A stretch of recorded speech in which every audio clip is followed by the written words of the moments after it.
Hello दोस्तों, तो आप सब कैसे हैं।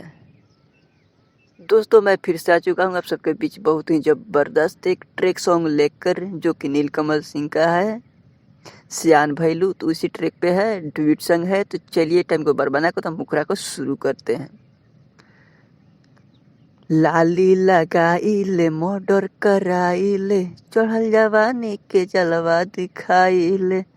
लाली लगाइले मर्डर कराइले, चढ़ल जवानी के जलवा दिखाइले।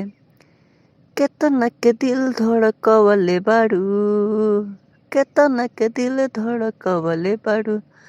तू कुंवारे में गर्दा उड़वले बाड़ू, हम बोल कहाँ गोरी ओढ़नी बिछवले बाड़ू।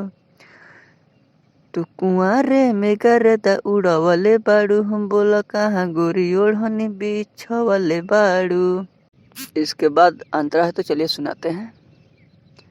बाड़ू तू बिजली गिरवले, दीवाना बनवले, पूरा माहौल गरमैले हो। सबके पीछे हम अपना घुमाइले, पूरा शॉपिंग के बिल भरवाइले।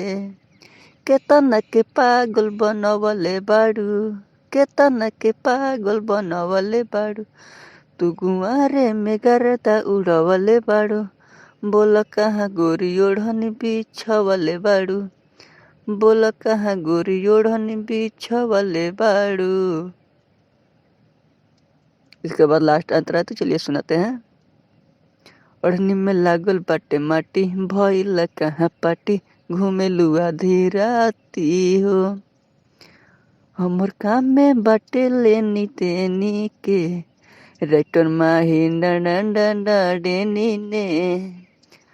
बोल कावना से नजरी मिलवले बाड़ू, बोल कावना से नजरी मिलवले बाड़ू। तू कुंवारे में गर्दा उड़वले बाड़ू, बोल कहाँ गोरी ओढ़नी बिछवले बाड़ू। बोल कहाँ गोरी ओढ़नी बिछवले बाड़ू।